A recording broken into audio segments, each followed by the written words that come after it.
इसमें एक समस्या मैंने ये देखी है, आमतौर पे जो परीक्षार्थी बता रहे हैं कि टाइम ही नहीं बच रहा है, क्वेश्चन छूट जा रहे हैं। अभी जो इंटेलिजेंस है या फिर दोनों के सोचने का जो तरीका है उसमें अंतर आ जाता है।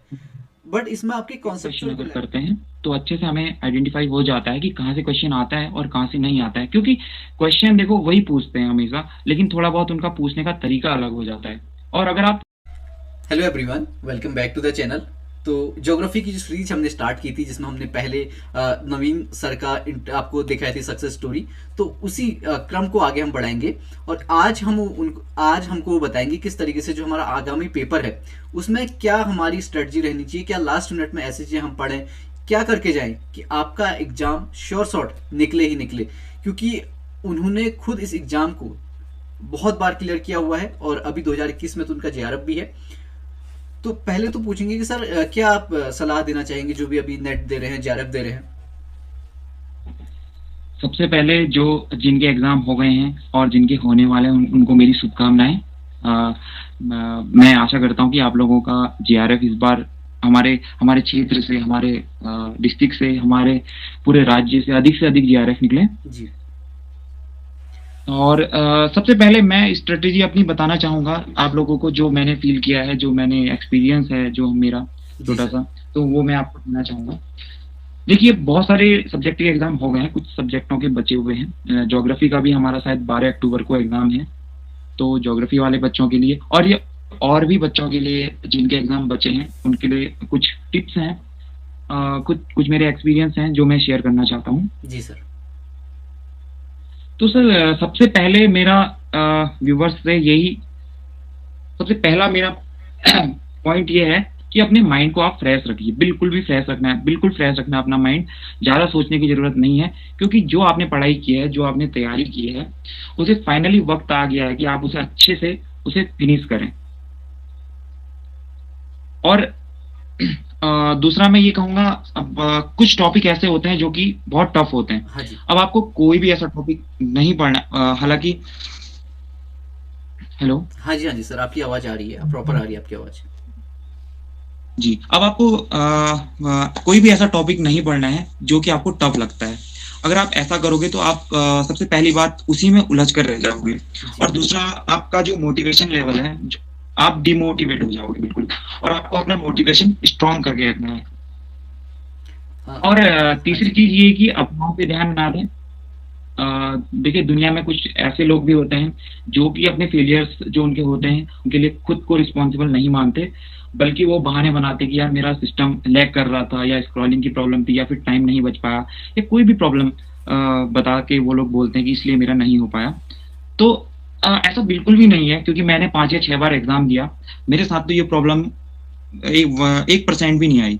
बहुत कम चांसेस होते हैं कि आपका सिस्टम लैग करे या फिर कोई टेक्निकल प्रॉब्लम हो, बहुत और रेयर जी। केस पे ये चीजें होती हैं। और अभी तो ऐसा होता है कि जब आपका तो आप सिस्टम हैंग भी हो जाता है तो उसके बाद आपको जो टाइमर है वो वहीं से स्टार्ट होता है, वो टाइम का आपको बर्बादी नहीं होती। जी तो सिस्टम अभी थोड़े से जी सुधर भी गए हैं। हम्म। जी सर। जी, क्योंकि एग्जामिनेशन सेंटर, एग्जामिनेशन हॉल जो होते हैं, टेक्निकली वो उन पहले से चेक किए हुए होते हैं, ऐसी कोई प्रॉब्लम ना आए, मतलब इस चीज का ध्यान रखते हैं वहाँ पे। अभी तक मैंने 5 या 6 बार एग्जाम दिया, मेरे को ऐसी कोई प्रॉब्लम फेस करने को नहीं मिली।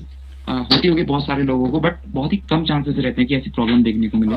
जी। स्क्रॉलिंग की प्रॉब्लम, हाँ, सबसे पहले जो एग्जाम ऑनलाइन हुआ था उस टाइम पे देखने को मिली थी। अब तो हर उस पे जो हमारी आरसी होती है, हर आरसी के हर क्वेश्चन पे पैरा दिए हुए रहता है, और कोई ऐसी ऐसी स्क्रॉलिंग की प्रॉब्लम नहीं होती है।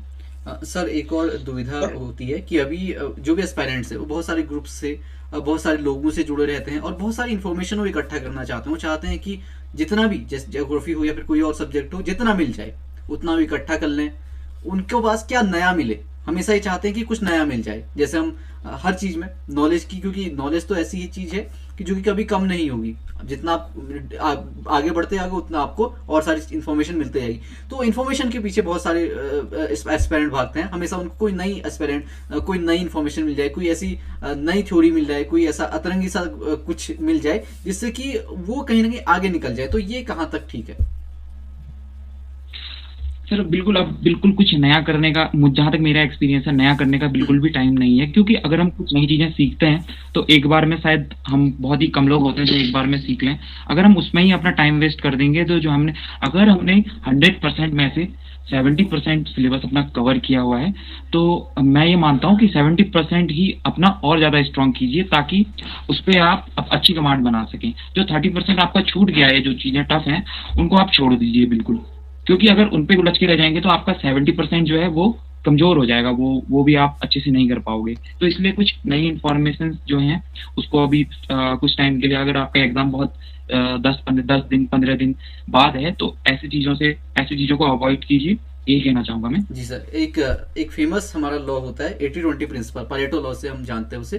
तो उसमें कहा जाता है कि जो 20% चीजें हैं वो 80% रिजल्ट देती हैं। तो लेकिन वो जी 20% जो इन्फॉर्मेशन है या फिर जो सिलेबस है, उसको कैसे आइडेंटिफाई किया जाए कि कहाँ से हम ये लें, कौन से ऐसे टॉपिक सेलेक्ट करें, या फिर ऐसे कुछ ब्रॉडर थीम्स होते होंगे जहाँ से हमेशा से एवरग्रीन आपके क्वेश्चन आएंगे, और कुछ ऐसी भी चीजें होंगी जो 80% चीजें हैं लेकिन उनसे क्वेश्चन नहीं आते। तो इसको कैसे आइडेंटिफाई करे कोई एस्पायरेंट जो कि नया तैयारी कर रहा है, जो अभी पता नहीं है, या फिर फर्स्ट टाइम देने जा रहा है, तो उसे जी दुविधा रहती है। जी बिल्कुल, ये जो चीज़ें आपने कही, ये अगर हम प्रीवियस ईयर के क्वेश्चन अगर करते हैं तो अच्छे से हमें आइडेंटिफाई हो जाता है कि कहाँ से क्वेश्चन आता है और कहाँ से नहीं आता है, क्योंकि क्वेश्चन देखो वही पूछते हैं हमेशा, लेकिन थोड़ा बहुत उनका पूछने का तरीका अलग हो जाता है। और अगर आप प्रीवियस ईयर के क्वेश्चन लगातार बना रहे हैं 2002 से 2004 से, तो सब्जेक्ट के देखिए फर्स्ट पेपर का तो थोड़ा बहुत चेंज हो गया 2018 के बाद, जी सर। लेकिन जो सब्जेक्ट का पेपर है वो 2002 से अगर आप पेपर सॉल्व कर रहे हैं तो आपको आइडिया हो जाएगा, 2020 तक आते आते आपको ये आइडिया हो जाएगा क्या चीजें पढ़नी है, क्या चीजें छोड़नी है। जी सर। तो सर जैसे हमारे पास जैसे ज्योग्राफिकल थ्योरीज हैं, मॉडल्स हैं बहुत सारे, जिनमें कि हमेशा से एस्पायरेंट को कोई ना कोई कठिनाई होती है, और वो हमेशा फंसे रहते हैं इसमें। तो इसको कैसे दूर किया जाए? मतलब क्या अभी उनको देखना चाहिए कि मॉडल्स देखें, पूरी थ्योरीज को अभी देखें, या फिर जो उनके पास है उसी पे स्टिक रहें और वही पढ़ें? जी देखिए, जैसे ज्योग्राफी में अभी मॉडल्स हैं करीब 50 से 60 जी सर। मॉडल्स जो है हमने पढ़ने पड़ते हैं। अगर किसी ने पूरे पढ़ लिए हैं तो बहुत अच्छी बात है, अगर जिसके छूट गए, जिसने नहीं पढ़े हैं, तो वो केवल मॉडल किसने दिया और मॉडल कब बना था, तो कुछ ऐसे फैक्ट्स याद कर ले, उससे उसका काम बिल्कुल थोड़ा इजी हो जाएगा, क्योंकि क्वेश्चन अब ऐसे भी पूछते हैं। और जो बुक्स, जो राइटर्स हैं हमारे ज्योग्राफी में, किसने कौन सी बुक लिखी, तो इन सब चीजों से उसका कवर हो जाएगा ये जो भी ये पोर्शन है। दूसरा सर, जब कोई एस्पिरेंट जाता है तो उसके मन में ये एक सवाल भी होता है कि जैसे 10 यूनिट है और हमारा पेपर है 100 क्वेश्चंस का, तो बहुत लोग सोचते हैं कि हर यूनिट से बराबर क्वेश्चन हमारे आएंगे, या फिर कुछ का कहना होता है कि कुछ यूनिट्स हमको पढ़नी नहीं चाहिए, उनसे क्वेश्चन नहीं आते कंपेरेटिवली। तो आपकी क्या अप्रोच रहेगी अगर आपको बताना हो कि किस तरीके से एक एस्पिरेंट को आप गाइड करना चाहें कि जो 10 यूनिट है किस तरीके से उसमें डिवाइडेशन देखने को मिलता है, जो ट्रेंड्स हमारे नजर आ रहे हैं अभी तक?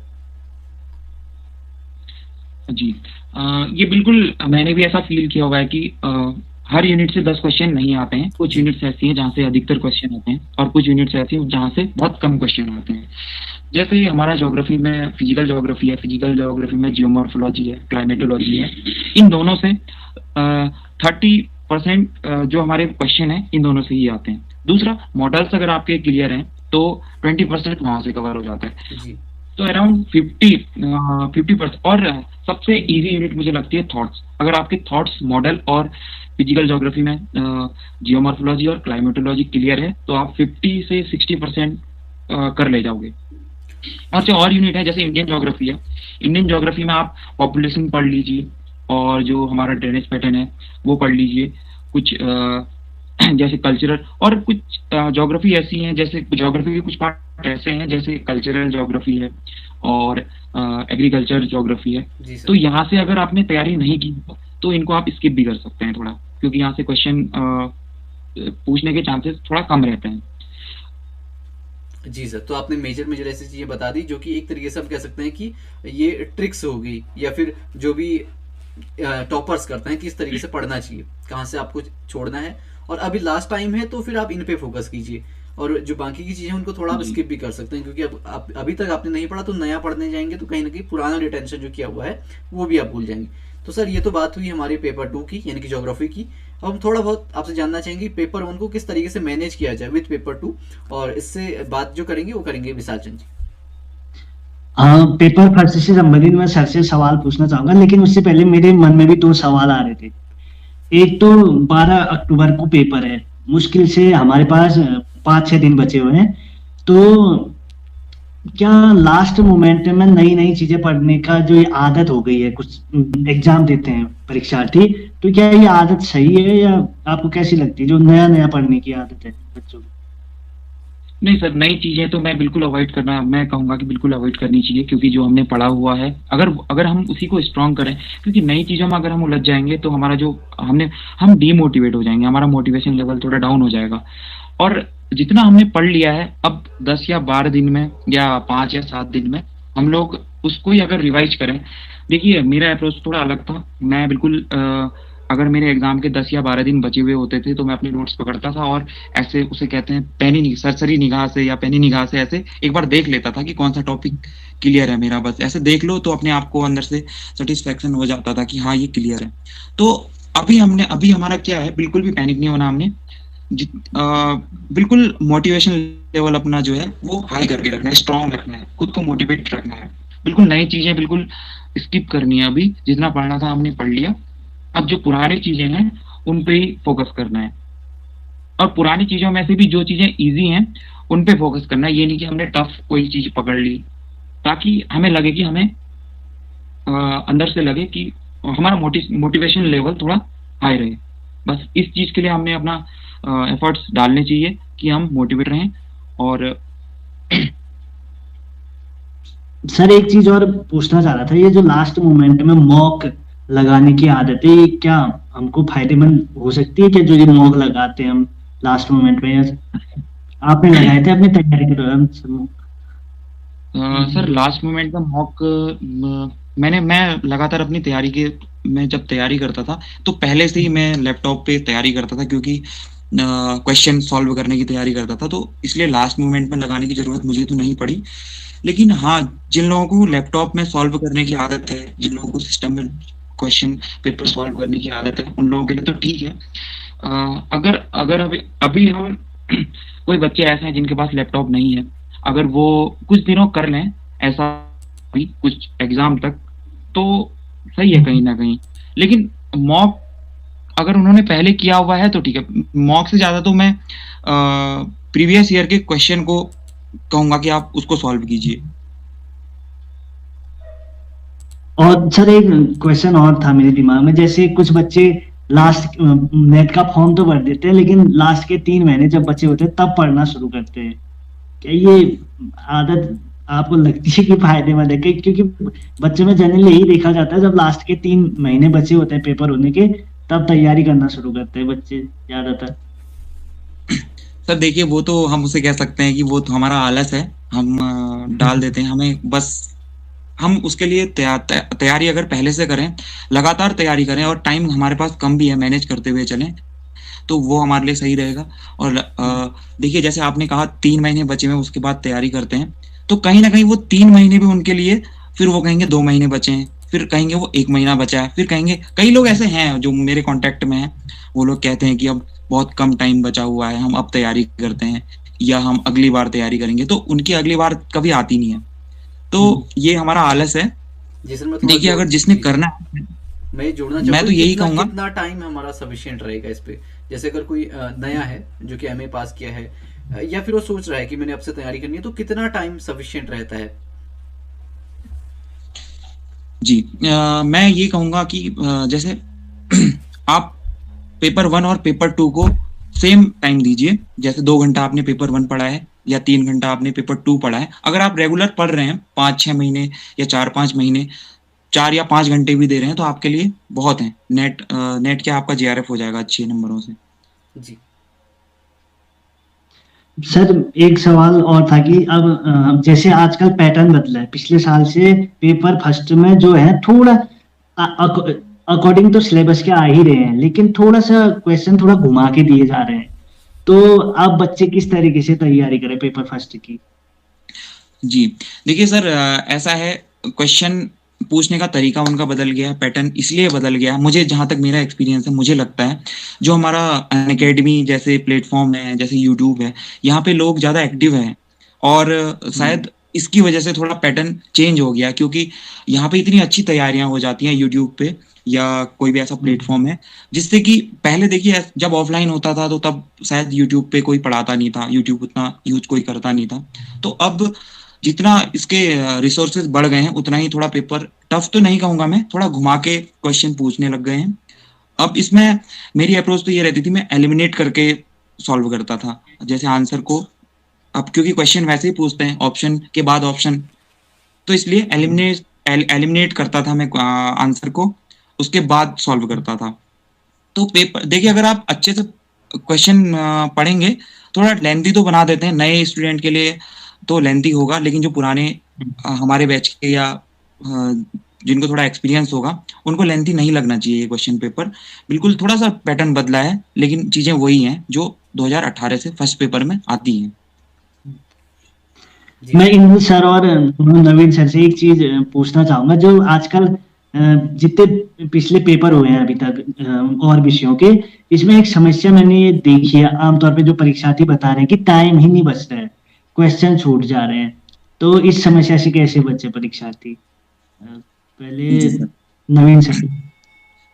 सर एक्चुअली मैं अपना बताऊं तो मुझे, मेरे लिए जब मैंने एग्जाम दिया था पिछली बार, मेरा टाइम बच गया था, क्योंकि मैं पहले से ही, मेरे माइंडसेट ऐसा था कि अगर टाइम नहीं बचेगा तो क्या होगा, इसलिए मैं पहले से करते हुए ले गया। मेरा करीब 20 मिनट टाइम बच गया था, और मेरे साथ जितने भी लोग थे, जितने लोग गए हुए थे, मेरे जूनियर गए हुए थे, उन लोगों का छूट गया था। तो ये इसीलिए वो कंफ्यूज रहते हैं, वो लोग छोड़ देते हैं। जैसे बहुत सारे हमारे एजुकेटर्स हैं, वो कहते हैं कि इस चीज को पहले कीजिए, आरसी पहले कीजिए, डीआई पहले कीजिए। मैं तो यही कहूंगा कि जो जैसे जिस फॉर्म में आपके पास क्वेश्चन आ रहा है, आप उसी फॉर्म में कीजिए, फर्स्ट से लेके लास्ट तक। जो क्वेश्चन आप, उसमें ऑप्शन भी होते हैं कुछ ग्रीन और रेड कलर के, अभी मैं भूल गया हूँ। हाँ जी। रिव्यू के लिए छोड़ देने के लिए कुछ ऑप्शन होते हैं। जो क्वेश्चन आपका कंफर्म है उसको आप कंफर्म कर दीजिए, और जो नहीं है उसको रिव्यू के लिए छोड़ सकते हैं आप, ताकि जितना भी आपके पास टाइम बचे उसमें उसको कीजिए। और जो क्वेश्चन आपको नहीं आ रहा है उसको आप बिल्कुल टिक करके छोड़ दीजिए, या रिव्यू करके छोड़ दीजिए, उसको लास्ट में कीजिए। और कुछ स्टूडेंट का ये क्वेश्चन रहता है कि पहले टीआई और आरसी करें, या पहले फर्स्ट पेपर करें, या पहले सेकंड पेपर करें। तो मैं कहूँगा जिस फॉर्म में आपके पास क्वेश्चन पेपर आ रहा है, जहाँ तक मेरा अप्रोच था क्वेश्चन पेपर सॉल्व करने का, जिस फॉर्म में आपके पास आ रहा है उस फॉर्म में आप कीजिए। पहले फर्स्ट पेपर कीजिए। फर्स्ट पेपर में अगर आपका लगभग 1.5 घंटा भी अगर आपका लग जाता है, तो सेकंड पेपर में आप आराम से कर लोगे। तो फर्स्ट पेपर थोड़ा टाइम कंज्यूमिंग होता है, लेकिन सेकंड पेपर मुझे नहीं लगता इतना टाइम लेगा। जी। अब मैं इंद्र सर को भी पूछना चाहूंगा कि किस तरीके से बच्चे टाइम मैनेज करें।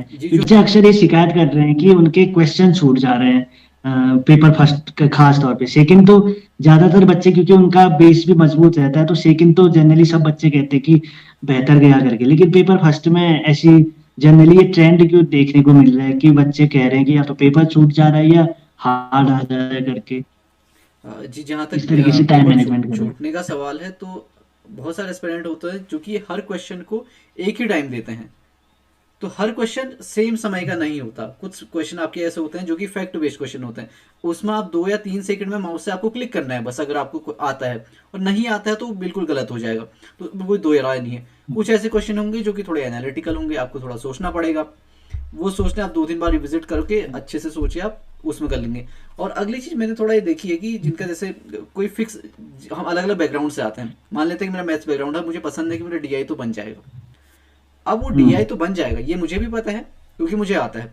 लेकिन मैंने अगर प्रैक्टिस उसके ढंग से नहीं की है, तो मैं अपने ईगो पे ले लूंगा कि ये क्वेश्चन तो मुझे करना ही करना है। तो डीआई पे जहाँ पे, या फिर मैथ्स के क्वेश्चन पे जहाँ पर मुझे 5 मिनट लगने चाहिए थे, मैं उसे 15 मिनट खींच के ले जाऊंगा। क्वेश्चन सही करूंगा, लेकिन इसके साथ क्या हो जाएगा कि मेरे जो और क्वेश्चन है वो कहीं ना कहीं उससे प्रभावित होंगे, क्योंकि अब मेरे पास टाइम कम बचा। तो बहुत सारी गलतियां रहती हैं कि हम ईगो पे कुछ, जैसे अगर मेरा बैकग्राउंड रहा है मैथमेटिक्स का, तो मुझे रहेगा कि हाँ मुझे तो ये सारी चीजें आती हैं, तो मैं क्यों ना प्रयास कर लूँ, और वो इवेंचुअली सही भी हो जाएंगी, उसमें कोई दिक्कत नहीं है। लेकिन उससे आपका कितना समय जा रहा है, अगर आप उसे कैलकुलेट करोगे तो उसमें आप 4 क्वेश्चन एक्स्ट्रा कर सकते थे। अगर आपने एक दो में ऐसा भी कर दिया कि रिव्यू करके छोड़ भी दिया जैसे सर ने कहा, लेकिन आपने और क्वेश्चन जो कि शॉर्ट थे उनको आपने आंसर दे दिया, तो आपका टाइम बचेगा। मेन खेल जो यहाँ पर है टाइम का है।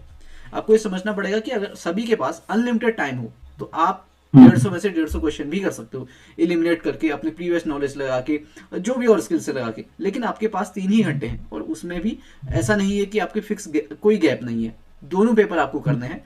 तो उसमें कहीं ना कहीं एक ये भी रहता है कि पहले से ऐसा होता था ना कि डिवाइड करके 2 पालियों में प्रश्न पत्र होता था काफी पहले, लेकिन अभी तो उसको मर्ज कर दिया गया है। तो एस्पायरेंट के लिए जो टाइम का एक लिमिट थी वो खत्म हो गई है। पहले ये था कि आपका 1 घंटे में अगर पेपर 1 करना है तो आप कैसे न कैसे करके पेपर 1 1 घंटे में करोगे, लेकिन अभी दोनों की जो लिमिट्स है वो ब्लर्ड है, कोई लिमिट नहीं है। तो वो मुश्किल थोड़ा रहती है कि कहाँ तक, क्या 1.5 घंटे पेपर 1 खींचा जाए, क्या 1 घंटे में खत्म किया जाए। तो ये थोड़ी सी दुविधा रहती है। और थोड़ा सा जैसे आरसी है तो उसमें स्क्रॉलिंग में थोड़ी दिक्कत हो जाती है, कभी आरसी बड़ा आ जाता है और कभी थोड़ा सा एनालिटिकल आता है। तो वहाँ पे कुछ ऐसे टॉपिक हैं जैसे कि आरसी है, डीआई है, इनके लिए आपको टाइम चाहिए और अच्छा खासा टाइम चाहिए, क्योंकि इसमें सारे क्वेश्चन सही हो सकते हैं। और जो ऐसे फैक्ट बेस्ड क्वेश्चन है उसमें ज्यादा आपको दिमाग नहीं लगाना है। अगर आपको आता है तो सीधे आप कीजिए, नहीं आता है तो छोड़ दीजिए। लास्ट में उस पर आप जिस तरीके से आपको लगता है कि जो भी अप्रोप्रिएट होगा उसको दीजिए, क्योंकि उसमें फिर कोई लॉजिक लगाने का कोई सेंस नहीं है। अगर फैक्ट बेस्ड क्वेश्चन है, मान लेते हैं कि कोई बुक का नाम आ गया, ये बुक किसने लिखी है, अगर आपको पता है ये बुक इसने लिखी है, ये मॉडल इस थिंकर ने दिया है, तो आप लगाइए। अब इसमें बहुत ज्यादा सोचने की जरूरत है नहीं कि इसने लिखी है उसने लिखी, एक ही नहीं लिखी होगी। लेकिन कुछ जैसे असर्शन रीजन है या फिर कुछ ऐसे एनालिटिकल हमारे क्वेश्चन होते हैं कोड बेस्ड क्वेश्चन, वहां पर तो आप दिमाग लगा सकते हैं। लेकिन जहां तक मतलब आपको एलोकेट करना है अकॉर्डिंग टू क्वेश्चन अपना टाइम, ये मैं कहना चाहूंगा जी। वैसे तो समय बचा नहीं है, लेकिन फिर भी बच्चे अब लास्ट के मोमेंट में किस तरीके से पेपर फर्स्ट की तैयारी करें। और दूसरा, असेसमेंट रीजनिंग के क्वेश्चन भी पढ़ रहे हैं अब। इस बारे में वैसे इंद्र सर को पूछना चाहूंगा कि असेसमेंट रीजनिंग के जो क्वेश्चन पढ़ रहे हैं वो थोड़ा सा ट्रिकी बन रहे हैं, या तो दोनों जो कथन है उनमें से एक गलत होगा एक सही होगा, तो वो किस तरीके से सॉल्व करने की कोशिश कर रहे हैं बच्चे। देखिए असर्शन और रीजन का जहां तक सवाल है तो वही आपका टेस्ट होता है कि कितनी आपकी कॉन्सेप्चुअल क्लैरिटी है। आपके फैक्ट बेस्ड क्वेश्चन तो कोई भी याद कर सकता है और सारी चीजें बहुत सारी, लेकिन जहां पर जो नंबर आपको कम कर सकते हैं या फिर बढ़ा सकते हैं असर्शन रीजन के क्वेश्चन है, जहां पर कि आपके जो इंटेलिजेंस है, जो आपके इंटेलेक्ट है उसकी टेस्ट होता है।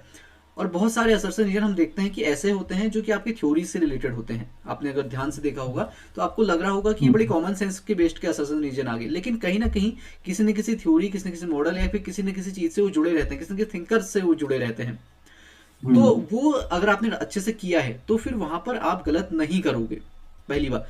अगली चीज ये होती है कि कुछ क्वेश्चन आपके गलत होंगे ही होंगे, ये भी आप एक फैक्ट मान के चलिए कि हर असर्शन रीजन, क्योंकि आप अपने अकॉर्डिंग सोच रहे हो, जो एग्जामिनर है उसने अपने थोड़ा अकॉर्डिंग सोचा है, और थोड़ी सी दोनों की कभी कभी जो इंटेलिजेंस है या फिर दोनों के सोचने का जो तरीका है उसमें अंतर आ जाता है। बट इसमें आपकी कॉन्सेप्चुअल क्लैरिटी या फिर सब्जेक्ट का कितना अधिक आपको ज्ञान है उसकी परख होती है, और जितना आपका अधिक ज्ञान होगा उतने आपके सही हो जाएंगे, क्योंकि वहां पर आपको कोई रटा के कुछ नहीं करना है, लेकिन आपको दिमाग लगाना है। और जो भी आपने कंटेंट पढ़ा हुआ है उससे कहीं ना कहीं इर्द गिर्द ही वो असर्शन रीजन आएगा जी। अब मैं नवीन सर को पूछूंगा कि जो ये अब बचे हुए टाइम है पेपर फर्स्ट में बच्चे किस तरीके से तैयारी करें।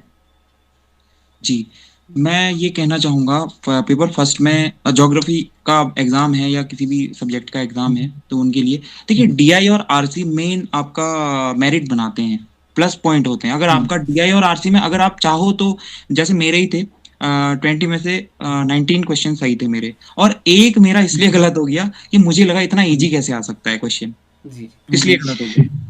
देखिए डीआई और आरसी के लिए बस इतना ही कहूंगा कि ज्यादा से ज्यादा अब बनाइए आप पर डे, जितने भी आपका टाइम बचा है, जितने भी दिन बचे हैं, पर डे आप 2 या 3 डीआई 2 या 3 आरसी बनाइए।